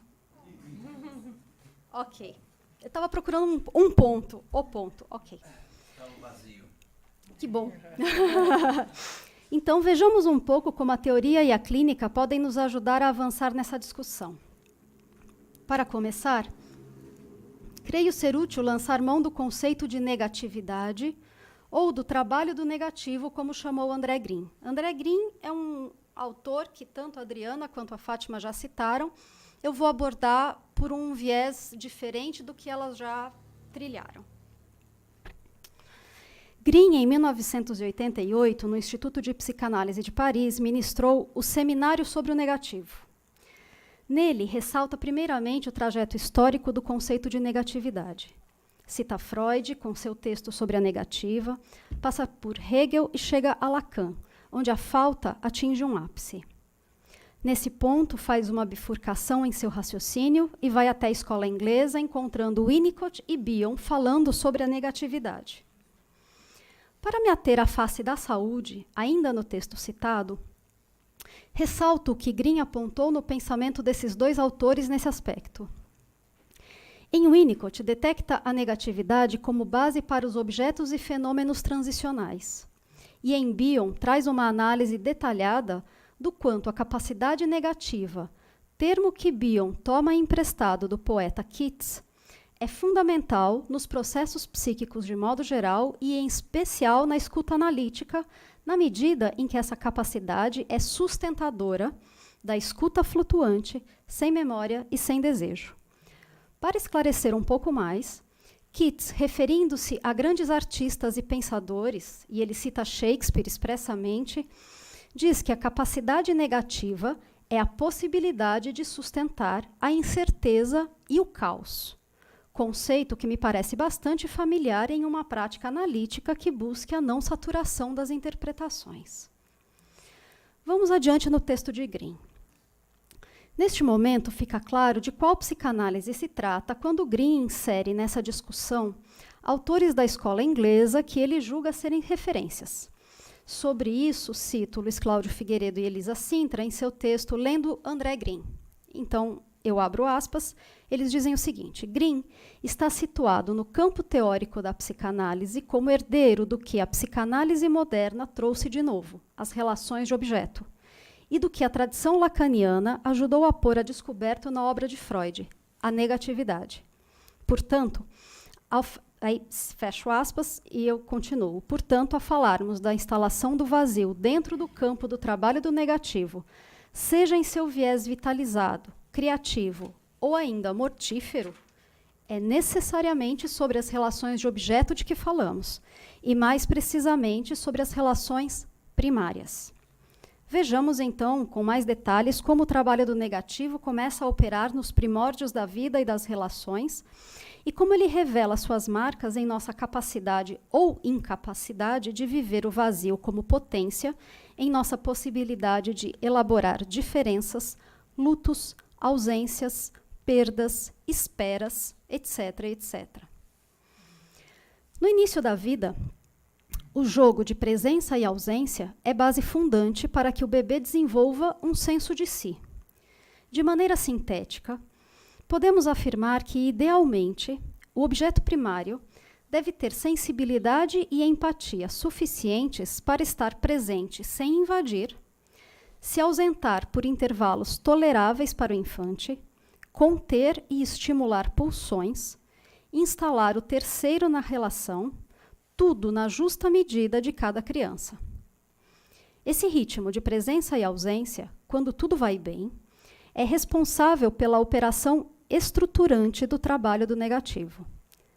Através do que Green chama de alucinação negativa, o objeto absolutamente necessário, que é como Green denomina o objeto primário, se deixa apagar e é integrado ao eu do bebê na forma de uma estrutura enquadrante, que é uma abertura para novas ligações, novos objetos e novos desejos.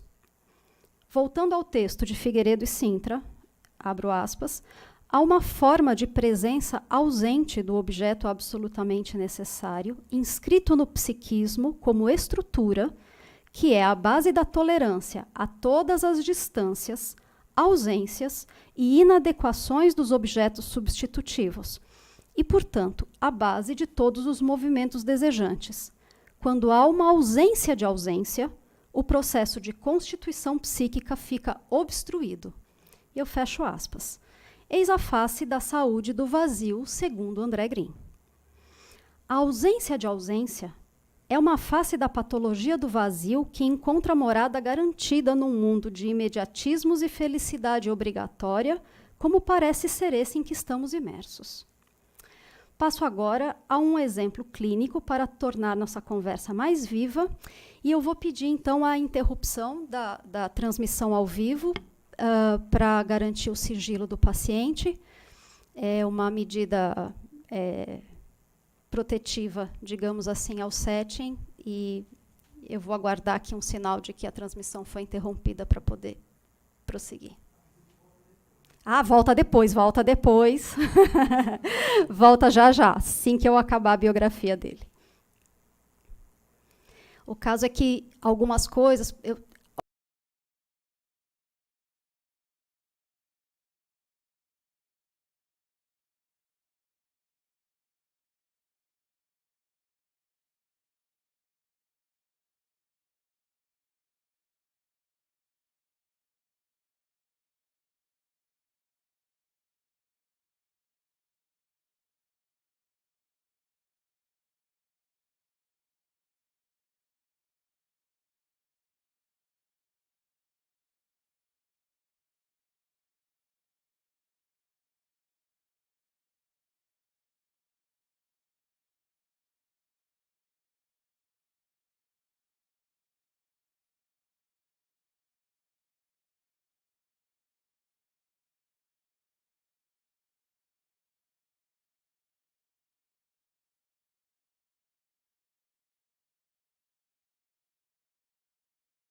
perguntas de vocês, senão eu vou comer o tempo todo.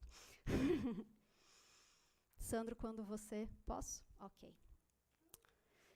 Essa criança, que muito provavelmente foi mal acolhida, traumatizada, não pode suportar a espera pelo outro, suas falhas, seu ritmo, sua alteridade, enfim, sem ter seu senso de si ameaçado num estado de agonia.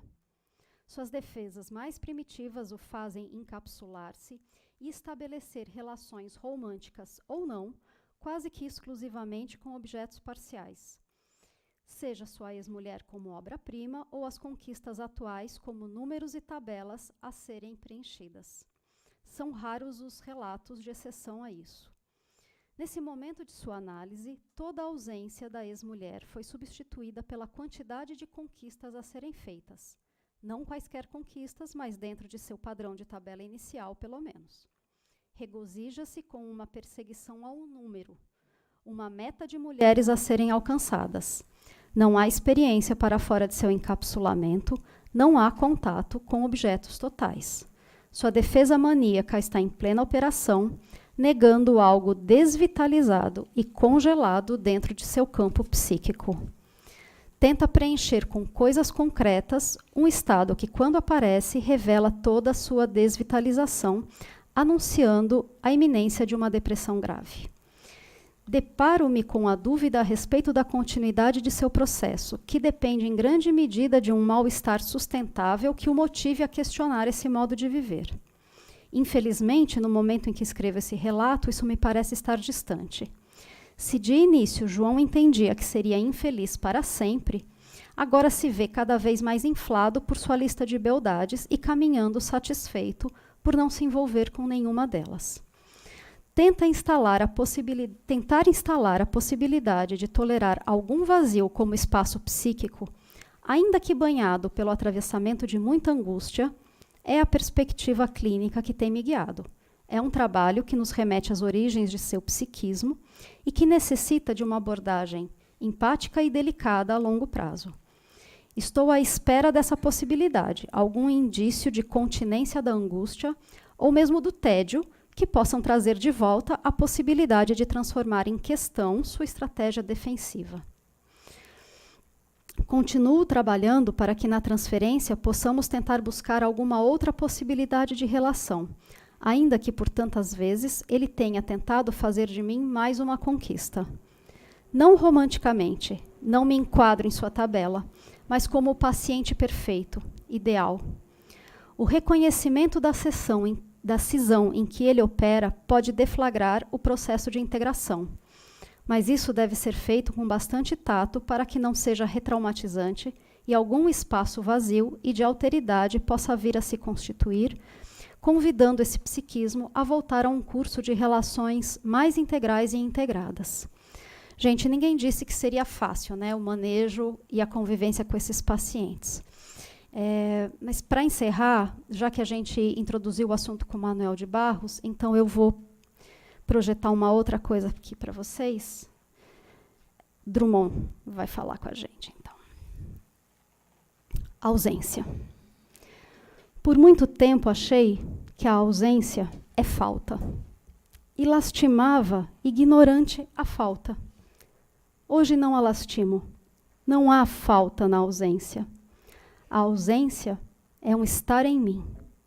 E sinto-a, branca, tão pegada, aconchegada nos meus braços, que rio e danço e invento exclamações alegres, porque a ausência, essa ausência assimilada, ninguém a rouba mais de mim. Carlos Drummond de Andrade. E a gente vai abrir para as perguntas agora. Muito obrigada.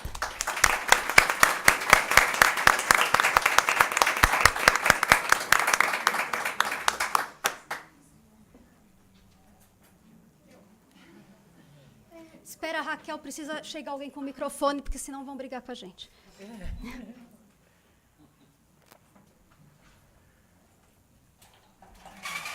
Levanta a mão.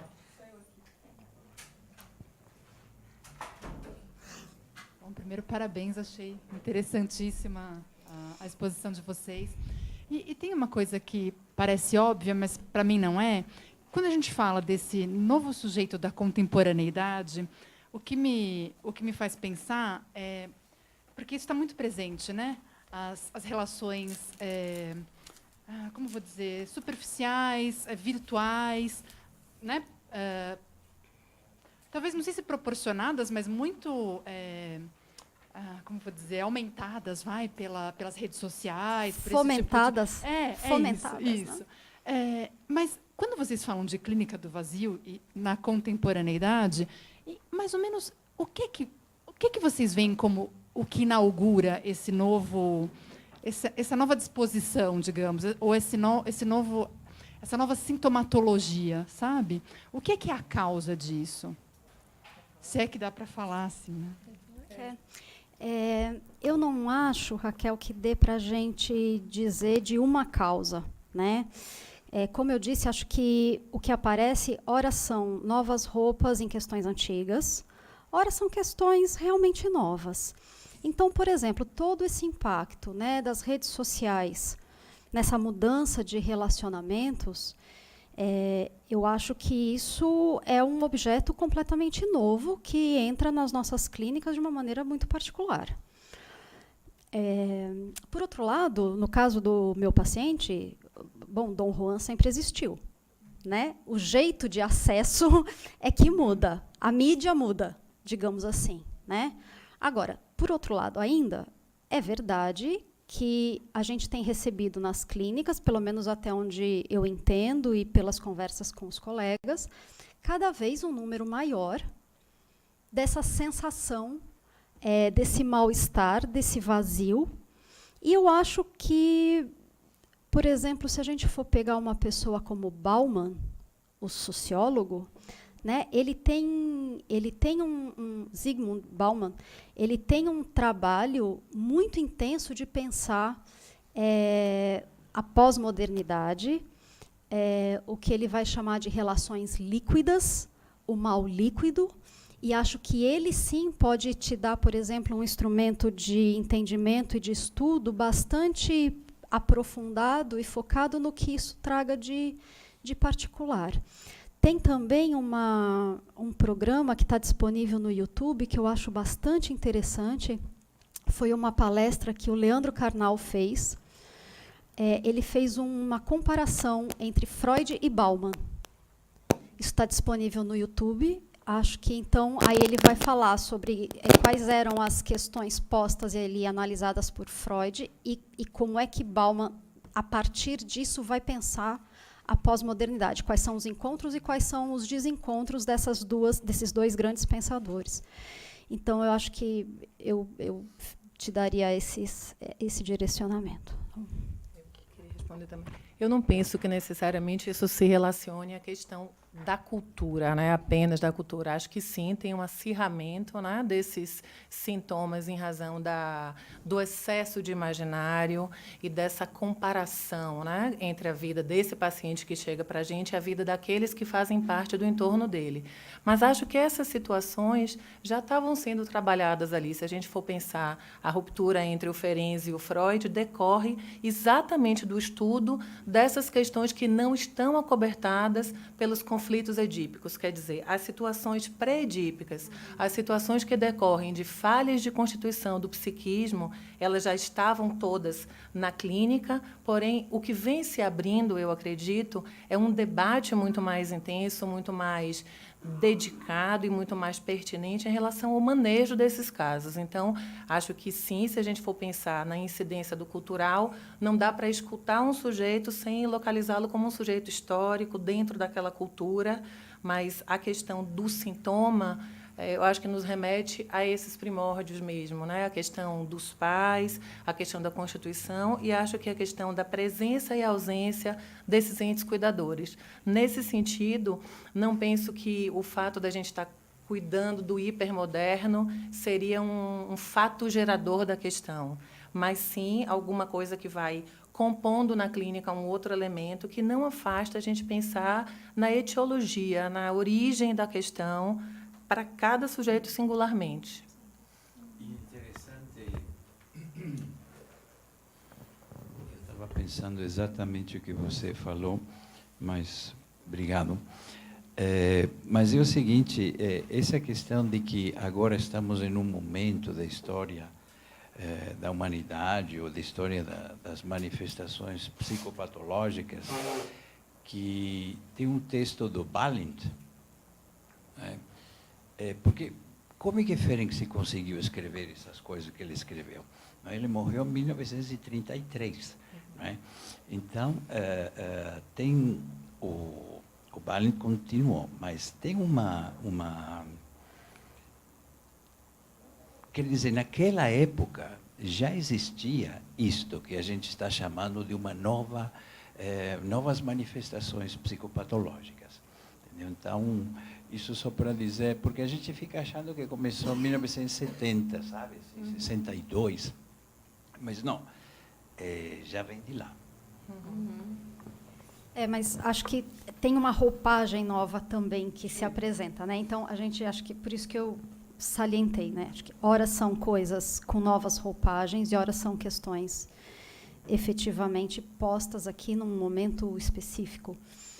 É preciso ter a escuta e o olhar, acho que nas duas direções sempre. Não dá para a gente excluir as coisas, né?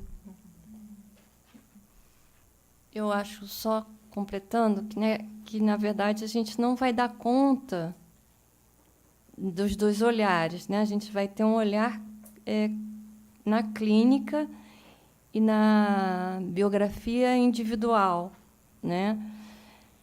A questão do contemporâneo, eu acho que fica como pano de fundo, né? Eu penso muito contemporâneo, por exemplo, no adoecimento dos adolescentes, né? Por que vem tanto cutting, tanto suicídio, né? Porque tem essa questão que tem uma interrelação entre o adoecimento da família, né, e a falta de modelos identificatórios. Então, o que eles estão pegando de identificação? Né? Um modelo mortífero, um modelo ser legal é ser deprê, né? Ser legal é se cortar. Então, por que se cortar? Para localizar dor, não sabe, né? Vem o retorno do clivado, né? Não é o do recalcado, né? Então, não dá para pensar o suicídio, por isso que é complicado, né? Essas discussões sobre o suicídio em adolescentes, né? Só como questões biográficas, né? Tem a biografia e junto, né? Tudo paradoxo. Junto tem essa coisa dessa identificação, né? Na falta de modelos identificatórios, com o que eu vou me identificar, né? Os adolescentes, quando vão melhorando, eles ficam apavorados a gente esquecer que tem uma depressão, né? Tem uma adolescente que eu atendo, que melhorou bastante, né? E ela fala assim, olha, mas não esquece que eu sou deprê não, viu? Né? Por quê? Porque é por onde ela se organiza, né? Pela falta de outros modelos. Então, eu acho que é um olho, né, para cá e outro olho para lá, mas eu acho que a gente não dá conta de ler o contemporâneo, né?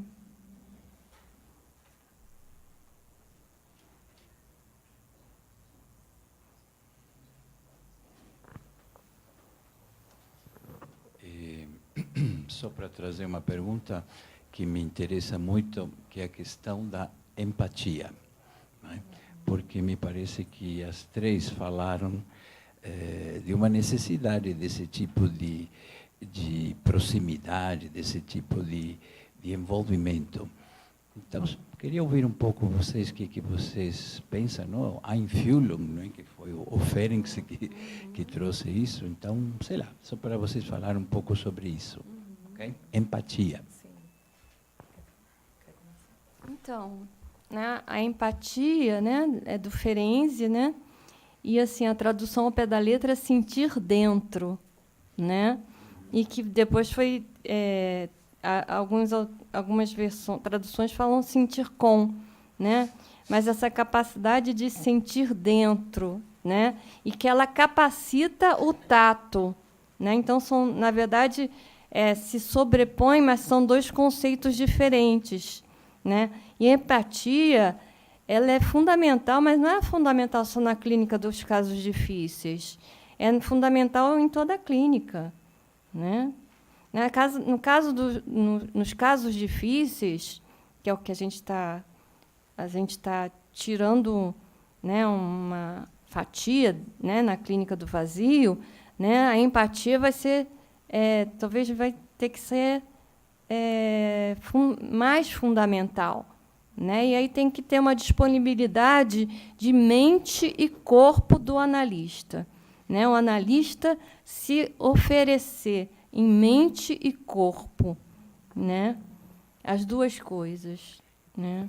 Eu queria falar um pouco do conceito de transferência paradoxal do Roussillon. Roussillon, que a Fátima mencionou, que é um psicanalista francês, ele traz a ideia de que, nesses casos, né, acho que trabalha com o conceito de empatia, e, em algumas situações, o analista tem que funcionar como espelho do eu, esse espelho do eu que foi fraturado, quebrado, nesses casos dos pacientes difíceis, ele requer um analista que possa fazer esse espelhamento, o sentir com, que ele chama de compartilhamento de afetos.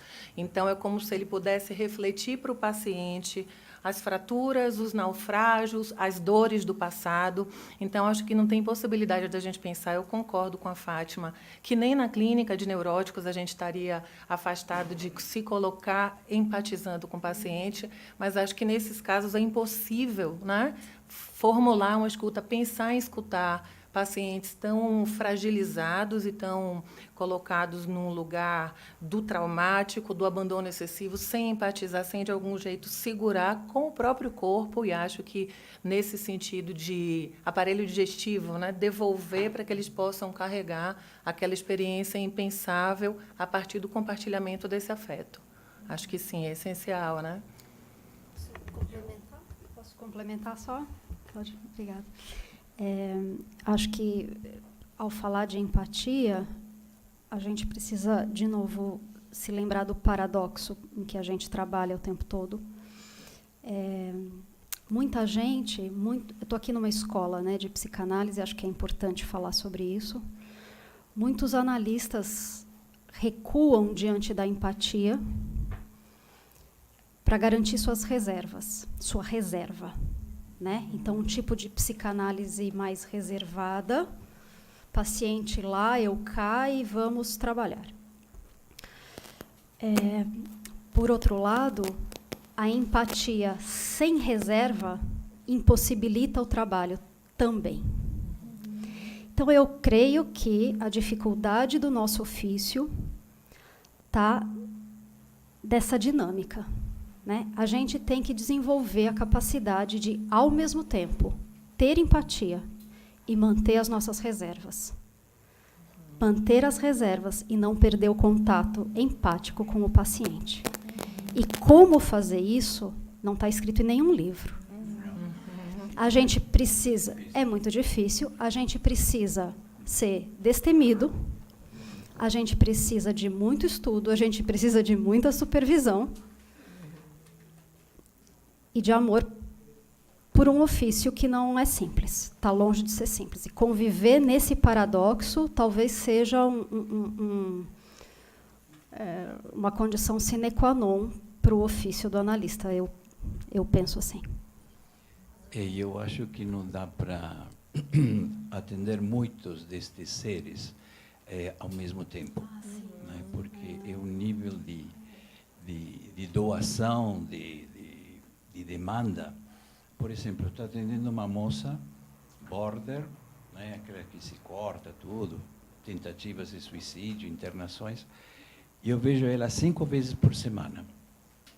E eu acho que eu falei para ela ontem, acho que a gente vai ter que mudar um pouquinho o nosso esquema, porque eu acho que vamos precisar estarmos mais tempo juntos. Mais tempo? Como assim? Mais tempo. Então, as sessões vão ser de mais tempo. Algumas sessões vão ser de mais tempo.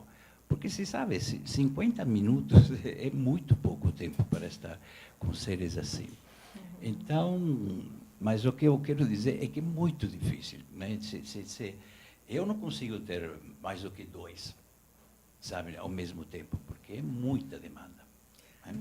Não sei se você, né, conhece a experiência do Christopher Bollas sobre esses pacientes e os atendimentos que são durante o final de semana inteiro, com garrafões de água, até que o paciente possa sair. Tem sessões de 10 horas, 12 horas. E é isso, né, uma disponibilidade que vai além, talvez, da disposição de ânimo, de escuta, porque vai no próprio corpo do analista, né? São casos que requerem muito mais. Tá?